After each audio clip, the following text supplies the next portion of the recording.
Alright, man, I just need to get it off my chest, bro. Being a Heat fan is one of the most annoying. That's too close. Being a Heat fan, God, is so annoying. I don't know what else to talk about in the NBA. I mean, I can make a reacting to another article video. I can make another video talking about the Detroit Pistons or just what's going on in the NBA. But at the moment, I'm just waiting for trades to happen. I mean, I'm watching the games, and while I have a certain amount of players that I like watching, and it's super cool seeing how Wemby continues to grow and how the Spurs are a really good team in the West and all that stuff. I just can't, and I want to make this video as straightforward, no cuts as possible. I cannot stand, or not that I can't stand, because I love being a Heat fan, but like, my God, it is so annoying having to deal with the same thing every season for the past X amount of seasons.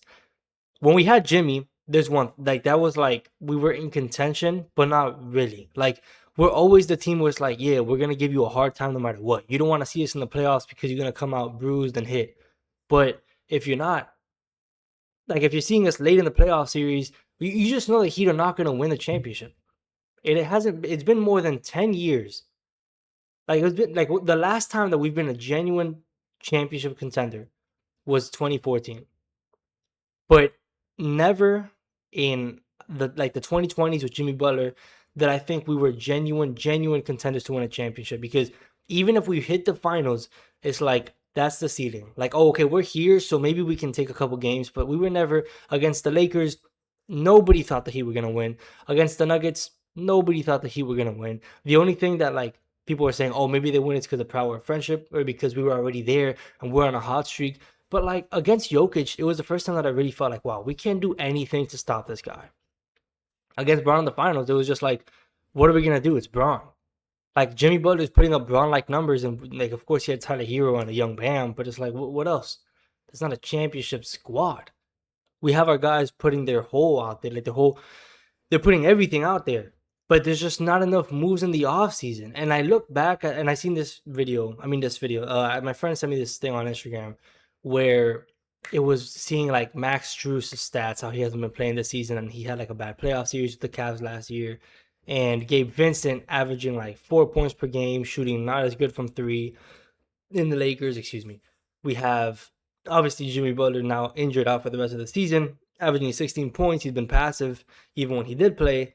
We also had Caleb Martin. I think this season he's averaging 1 point per game, and he's just been not the player that he used to be. And then like flashback to the 2023 Cinderella run series or year where we're just in the playoffs, and this guy Gabe Vincent was averaging 20 something points in the playoffs. This guy was a shooter. I want to see him in person. The first time I went to see Gabe Vincent in person, this guy knocked down 5 threes in a row, never missed in between. And I was like, God, this guy's tough. Max Strus, I remember seeing him against the Boston Celtics. This guy was, I'm not going to say locking up JT for like a series, but there were possessions where he was guarding JT, and it's like, yo, this guy is like locking him up. Like JT can't breathe. If he scored a bucket, it took 110% of his energy to go out there and score a bucket on Max Strus a couple possessions. And then we had like, of course, the run. Starting off with the first series, of course, the Bucks, like Jimmy was just going crazy. Caleb Martin was hitting that like, pivot, shoot over Giannis. Like, I remember seeing that, bro, and I was like, yo, this team is different. Like, these role players are nasty, bro. Max Strus, Gabe Vincent, Caleb Martin. Bro, I wanted to buy a Caleb Martin jersey so bad. Don't even get me started on the 26-point performance against the Celtics in the conference finals. Bro, I was so hyped seeing like Boston lose to the Heat in this fashion. And of course, when they went to the finals and they were up 3-0 against Boston, and then they came, like I remember Marcus Smart said, don't let us get one. Then they got 1, 2, and 3, and then it was game 7. I felt like the odds were stacked against us. Even though we were up 3-0, they had home court advantage in game 7. They were obviously playing better up until that point, and then they ended up losing in game 7. I was so happy to see that. But it's just like, I remember getting to that finals position and thinking back to 2020 and being like, man, we made it to the finals again with a similar core of Jimmy Butler, Tyler Hero, and Bam. Of course, the role players have changed, but then it's like we haven't made significant changes that are actually going to win us the championship. So when I was looking back at that, I'm like, well, the similarities are there, and we still never made a move. And I had a feeling that even after, obviously, everybody knew we were going to lose to the Denver Nuggets. Even after we lost, it was like, bro, we're just gonna hold off to this core again? Are we just gonna hold on to this team and be like, hey, we're good enough to make the finals. Maybe we could do it again. Like, no, there was a lot of luck that went into that. Giannis got hurt a couple, like I think for 2 games he was out, and that obviously affects a 7 game series. And I just couldn't stand it, bro. Like, I mean, I love Pat Riley, but it's just this thing is so annoying. Like, you're not actually a genuine championship contender, but because you're so close and you have a couple good runs, you at least it looked like the front office would just fool themselves. Like, oh, we're that good. We were just a couple games away. We were a Kevin Love away. Like, you get what I'm saying? That's not how. That's just not how it works. And I just can't stand dealing with it over and over again. So at some point, like I remember when I used to watch a lot of basketball. I still watch a lot of basketball videos, but I was watching this one guy. I forgot his name. He would make videos about like why this team never won a championship. And I had a feeling that the Heat would be one of those videos. Like in a couple years, I'd be watching a video about how the Heat never won a championship with Jimmy Butler. And it's because it's just the same thing. We just would get there, couldn't win, wouldn't do it, thought we were good enough, so we wouldn't make a single move except for like a couple of small pieces here and there, and thought this is like the needle mover when it really wasn't. We've always had to deal with the weaker Eastern Conference, and then the West just always outplayed us no matter what. It just really bothered me the fact that we never made a move, and now we lost Jimmy, which was inevitable, and rightfully so. Had to trade him away. We got Andrew Wiggins. Of course, we got Davion Mitchell, which I really love Davion Mitchell. And now we got Norman Powell. But like, even when we got Norman Powell, I love the addition. If you're looking at it like, oh yeah, this raises our floor. But now what? Like, we are good enough to not get a good pick. When the season started, we were so good, nobody expected it, and I just did not want that to happen because it's like now we're gonna be good enough to be like 500, maybe slightly below or above because of how weak the East is, and then we don't do anything because we don't get a good draft pick on a really good draft in a good draft year. So what's gonna happen again? Now we're in trade talks for Jonathan Kuminga, and like I said in the last video, if we have issues with Khalil Ware, not because of him, but because like him and Eric Spoelstra are kind of, I don't want to say button heads, but like, iffy about the minutes. Steve Kerr and Jonathan Kuminga were iffy about the minutes. Of course, they're different situations, but it's like, what are we positioning ourselves for?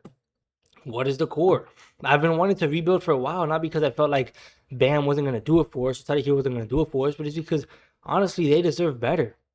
We're at a point where like we're just constantly going through the cycle of mediocrity. We don't want to rebuild. We want to compete. But in the position like how we are now, we don't have trade assets to get good enough players without having to give away our best players. We're in conversation for John Morant discussions when his stock is at an all-time low, just swinging for it. Like, hey, he can become the almost MVP he was on his third season. Like, it just doesn't I don't like it. And now Jonathan Kuminga is like the bright spot of our season because winning games isn't the bright spot unless you're contending, right? And if it's stepping stones to a contending year, like if you've had a couple years of a rebuild and you're getting better and better, sure. But we're at a position where like we're just gonna keep trying to win games, win enough games to not be bad, but then lose enough games to not be good. So it's just this constant cycle of the same thing every year, and I want to get out of it. And to be honest, like I can't say I want Bam gone. I don't want Tyler Hero gone either. I love Bam, especially Bam. This guy's been like he's a hero for life, and he's on all of our leaderboards. But it just really sucks because if I feel like if the Heat want to win a championship, we just have to rebuild. I don't see another player wanting to be like, hey, I want to go to the Heat right now. I don't see that happening. By the time I see a NBA player really want to go to the Heat, if it's a trade, which looks like everybody just wants to get traded now, we're gonna have to trade away valuable pieces. I mean, when Dame wanted to come here, we thought we had the leverage, so we started like going with Portland, like, nah, we have leverage, and then they just traded him somewhere else.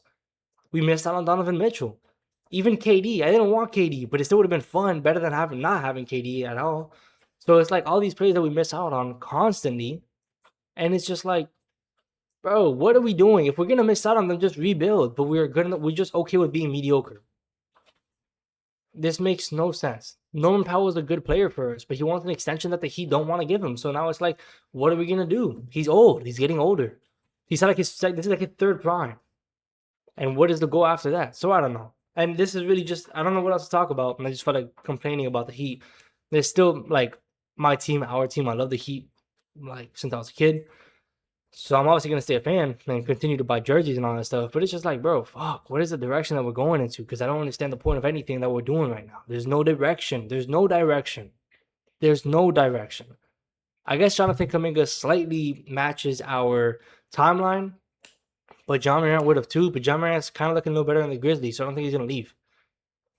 We don't really have leverage in any way, shape, or form. The only way we get anything is Jonathan Kuminga, and is that the bright spot? I mean, I really hope he's the player that I thought he would be, and we haven't been able to see what he really can be as an NBA player because he hasn't had the chance to show us. And so, I would like to see if he comes into the Heat. I'd like to see him grow, and I'll be a fan. I'll really study and see what his flaws are. But man, like we end up scoring on him, I'm gonna call that luck. I'm not gonna call that scouting. I'm just gonna call, hey, we're lucky that Golden State wasn't treating that situation good. We're lucky that nobody else wanted to take on that player, and we were able to get him. So it's just, man, whatever. But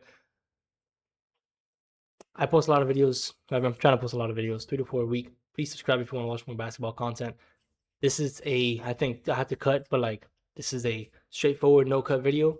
If you guys like it, please hit the like button, subscribe if you want to watch more basketball content, and leave a comment to see what your NBA team or your whatever team you're a fan of, see what position they're in. Because honestly, like I understand that the Heat are not in the worst position. I feel like the Bulls are there, and like the Sixers, even the Sixers have young players, but like there's just always a worse situation out there. But I just want to hear what you guys think. But I appreciate you guys watching. Peace.